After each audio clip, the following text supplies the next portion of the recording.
जनतेसाठी सदैव तत्पर आम्ही मुरुमकर, आपले शहर आपल्या बातम्या।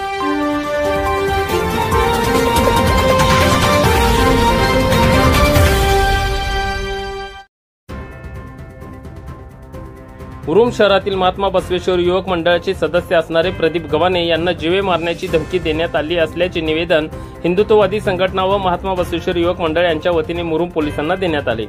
याबाबत अधिक माहिती अशी की दिनांक 16 जुलै 2024 रोजी दुपारच्या वेळेस मुरुम बेळम मार्गावरून जनावरे घेऊन जाणाऱ्या पिकअप वाहनाला प्रदीप गव्हाणे व त्यांच्या सहकार्याने अडवून पिकअप वाहन चालकास विचारणा केली की वाहनातून जनावरे घेऊन जात आहे, त्यांचे दाखले दाखव। त्यावेळी पोलीस प्रशासनाच्या वतीने वाहन पोलीस ठाण्यात आणून प्रशासनाचे दाखले दाखवून मुरुम शहरातील शेतकऱ्यांचे म्हशी असल्याचे निदर्शनास आल्यानंतर पोलीस प्रशासनाच्या मध्यस्थीने वाहन सोडण्यात आले।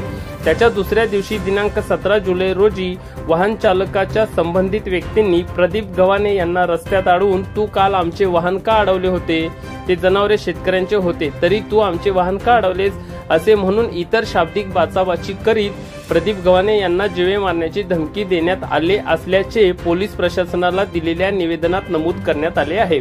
त्यानंतर सायंकाळी 6च्या सुमारास शहरातील हिंदुत्ववादी संघटना व महात्मा बसवेश्वर युवक मंडळाच्या वतीने विविध घोषणाबाजी करीत महात्मा बसवेश्वर चौक ते मुरुम पोलीस ठाणे असा मोर्चा काढून मुरुम पोलीस ठाण्याच्या संबंधित पोलीस अधिकाऱ्यांना निवेदन देण्यात आले।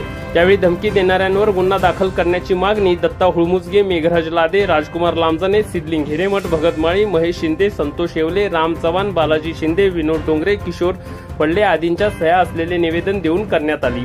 त्यावेळी पोलीस प्रशासनाच्या वतीने धमकी देणाऱ्यांवर अदखलपात्र गुन्हा दाखल करण्यात आला। त्यानंतर शहरात दिवसभर तयार झालेले तणावाचे वातावरण सायंकाळी शांत झाले व शहरात पूर्ववत शांतता निर्माण झाली। इतर बातम्यांसाठी पाहत राहा आम्ही मुरुमकर, आपले शहर आपल्या बातम्या।